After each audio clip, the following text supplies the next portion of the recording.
Well, Tim, that's your first episode co-hosting the Super League pod. Almost in the bag. How have you enjoyed it? Yeah, not too bad. I suppose as we've got quite a reasonable level of the thing to go, we should say that you can, of course, vote for your Man of the Super League pod on the Our League app. It's been picked by a completely random bunch of people. We're not going to tell you who they are, and it's going to close by the Former time. Super League pod legends. Yeah, Former Super League pod legends have nominated people. No, that should have happened before preview and predictions. We're way too late in the show to get. And by the time you remember your password, it was too late to actually do any voting. By the time you remember your password, by the time it lets you log in using the password that you remember and doesn't force you to reset it like it did for the first 4 games of the season to me. Okay, doke. So, yeah, no, I've enjoyed it. Looking forward to it. So it's been good. I've had a good time. It's a nice way to spend a Monday evening. Yeah, I've enjoyed your company a lot, and I'm going to look forward. You're probably going to be the most regular recurring guest host, which is going to be a great delight for me because you're such a pro. So that's going to be brilliant. Next week we've got Alan Cale coming up, and then after that we've got Sarah Scoots McKenzie. Looking forward to listening to both of those two. It'd be nice. Yeah, so we'll get a few different views there as well coming in, which is going to be great. And then you'll be back after that. We've got a few other people lined up for the odd shows, so that's really going to be exciting. But I'm really excited because I've already written the quiz for the first 3 shows, knowing who the guest hosts are going to be to test their knowledge. So episode 170's quiz for the Super League pod is a Who Am I quiz, Tim. I've got 3 players for you to name, and then I want you to give me the link for these 3 players. So you got 4 points up for grabs, basically. Now, I'm going to preface this by saying I wouldn't have got number 3. Great, that gives me so lots if you of confidence. Get number 3, yeah, okay. You've done fantastically well. So, but the first one, we'll start with what I think should be fairly easy. Anyway, so I scored 3 tries. Sorry, no, I'll start again. I've messed it up already. I scored tries for 3 different sides in 2010, including for the Blackpool Panthers and Hull Kingston Rovers, in what was my first year of senior rugby league action. I currently don't play the sport. Who am I? Blackpool Panthers. As the only Blackpool Panthers player I can name, Johnny Lever. Did he ever play for Hull Kingston Rovers? No, but he's the only one I can name. Well, this player, let's say he was on loan. Absolutely no clue. He doesn't play rugby league anymore. That's a big clue in this guy's storied career, given that 2010 was his first year, but he no longer plays rugby league. Does he play another sport? He does play another sport. Okay.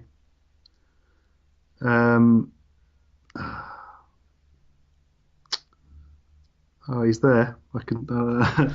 He's right there. You can see him with his curly mop of hair. Oh. No. Joshua Charnley. Ah, yeah. There we go. There you go. Right, hopefully you'll get this one, because these were my easy ones. In 2017, I won my 3rd Challenge Cup and my 2nd with my hometown team, Hull FC. I followed this up by playing once for England in the World Cup, coming on from the bench in the victory over France. Who am I? Liam Watts. Close. He didn't play for England. Taylor. Yes, there you go. Scotty Taylor. So you might be getting an idea of what links all the players. Number 3, if you get this one, you take home the prize. It's a tough one. I wouldn't have got it. So I'm really putting you on the hot seat. So, despite being born in Scotland, I played for England on 16 occasions, as well as 17 times for Great Britain, predominantly as a fullback. When I won the Man of Steel award in 1980, I became the first Wigan player to do so, and the first back to do so, and the first non-English born player to do so. Who am I? Given it was 5 years until I'd be born, I have absolutely no idea. And 25 years until I'd be involved in the sport, absolutely no idea. No, it's George Fairbairn. Okie doke. I recognise the name, and that's about it. Is the connection players that have played for both and Hull? There you go.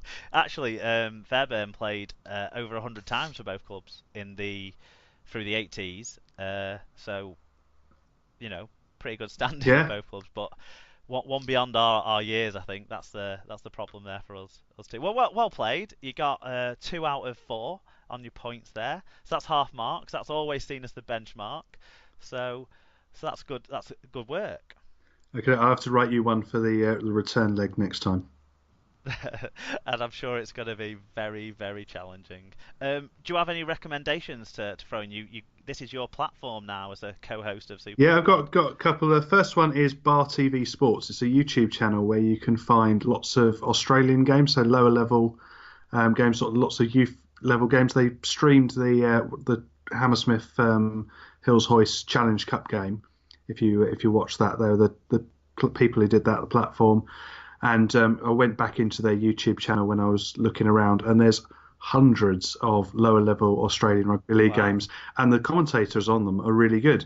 So it's definitely worth having a check out if you are, looking. My understanding as well is they're going to be streaming the London Scholars home games this year Yes, through Bar they're going to be picking up all of Sports. those London Scholars one, and it's just a treasure trove of rugby league games. If you fancy watching some obscure, if you've subscribed to Obscure Sports Monthly, then this is definitely where you want to go. Dave Cantrell's already there. He's not only is he already there, he's already set up residence, and yeah, he's probably sort of recommending the next one they should be picking up. Do you have anything? You said you had a couple? Yeah, and I've now completely forgotten the name of the TV series that I was going to. Collateral, that's the one. I don't know if you've been watching that on the BBC, but No, I've not picked up on that one it's yet. quite good. It's got quite a few sort of famous, recognisable people in it. Nicola Walker, who used to be in Spooks, and I've now forgotten the lead's name, but it's a very John Sims in it as well. I think it's Oh, of course, yeah, yeah, John it's Sims. broadcast on. He's local to our neck of the woods. I think he went to Blackpool and Fylde College. Yeah, so it's very much. I don't even remember State of Play. It's like a sort of what seemed like an innocent story, but then got sort of political intrigue and backstory to it, and it sort of unravels as it goes. Right. I'm Oh, 2 episodes in on that, but it's definitely one that's worth checking out on the iPlayer. brilliant. I'm going to do a bit of a reprise here because I think I've recommended both of these two things before. But on Saturday, me and my lovely wife Emma, we went to Liverpool to see the Scott Bradley's Postmodern Jukebox. Absolutely brilliant. It was a whole different arrangement of people to when we saw them just under 12 months ago. I would strongly recommend everyone checks them out. They did the best song was what's that? Like the hillbilly style of music. It's all Blue Smoke or something like Bluegrass, that. bluegrass. Yeah, Bluegrass, that's it. Bluegrass version of Thriller by Michael Jackson. That was phenomenal. I'd not heard them do that one before through their YouTube channel or anything like that as well. So that was exceptional. yeah. I've Um, I've subscribed to them for quite a while and got a few of those songs that I've bought for various functions and whatever, and they are quite good. There's just the range of as much as anything else, and how clever they are with all the arrangements. Yeah, they also did a version of No Surprises. Now you dropped in a bit of a lyric from that song earlier on, didn't you? But yeah, so that flagged that in my mind. And before we went to the O2 Academy in Liverpool to watch that, we went to Yard and Coop. Now we've been to the Manchester edition of Yard and Coop before. We found out they now have them in Liverpool and in Leeds. The Liverpool one was very nice. It wasn't quite as good as the Manchester one we felt, but it was still brilliant food. They basically do buttermilk fried chicken, Ooh, um, and if you're ever around one of the places, it's the nicest chicken I've had at sort of yeah, these kind of restaurants for a long time. The one thing that sullied the experience for us was when the bill came. The lady asked if we needed the card machine, and we said yeah. And then she said, "Will you be putting it on one card or splitting it across two?" So I made a little joke about like the woman expected that you might pay Emma, and such like. And then it turned into once you're married, everything comes from one account, and that kind of making polite conversation, to which the young waitress responded, yeah, my parents are like that too. And oh. instantly we felt I get that immediately at work. incredibly aged. Oh, I get that. I get that at work now all the time. Working in marketing, you have a lot of very young people around, and I'll make a sort of cultural reference or something of, oh, he looks like Screech from Saved by the Bell or something like that, and everyone will just turn around, stop, and look at me, and it's like, do I have to explain this one, really? I feel like before coming into the office, everybody should be given like a little crash course on 80s and 90s pulp culture references. Brilliant. Yeah, I mean, it was the oldest I don't think Emma's still recovered, if I'm perfectly honest with you. But yeah, I would recommend both those two things. Someone needs to check out the Leeds one and tell us if that's up to scratch, because I'm sure it will be fantastic. So that's the recommend section. So now it's just time to sort of, I already teased what's coming up on the show next week in terms of, we've got Alan Cale at Shoddy and Mungo on the show. Oh, we should talk about your Twitter handle so people can follow you. Yes, it's at Tim G Radio, not Tim Gradio as lots of people say, but Tim G, as in my name, and then radio after the end. Everyone get around Tim. Is a really good follow for rugby league stuff and 90s and 80s trivia and beyond. So get around that. And if you want to get around the show, you can find us, like I said at the top of the show, at Super League Pod on Twitter and Instagram, facebook.com/Super League Pod. Please, everyone, like our page on Facebook, because we don't have enough people liking the page. What's happened to Scott Lister? That's the big question. The king of Facebook, where is he? He is still around. He's still knocking around. He's still got his fierce face paint going on, but yeah, the Facebook community hasn't quite built really for Super League Pod. So people, make sure you like the page over there. superleaguepod@gmail.com, and Super League is the email address. superleaguepod.com is where you can find all the blog posts, and you'll be able to find all the details of our sponsors that we're very grateful for, and the wonderful offers that some of those sponsors have got for you guys. Yeah, I'm definitely going to have a look for Rob's toy shop when we get off.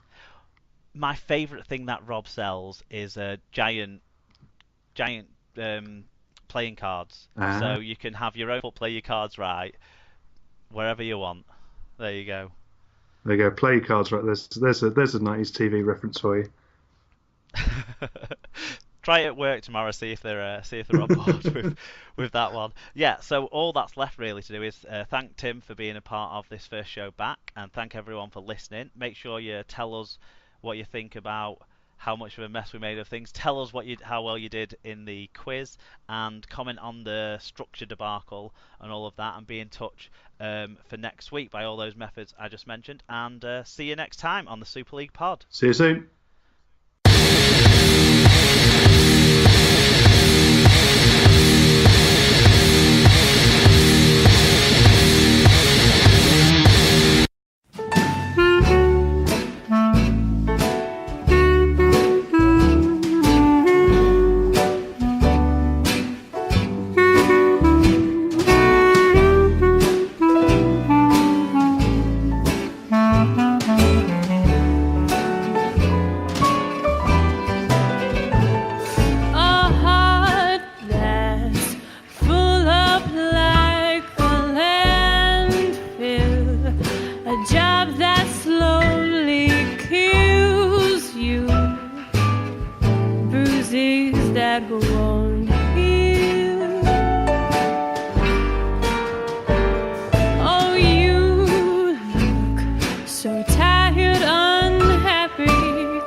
A quiet life.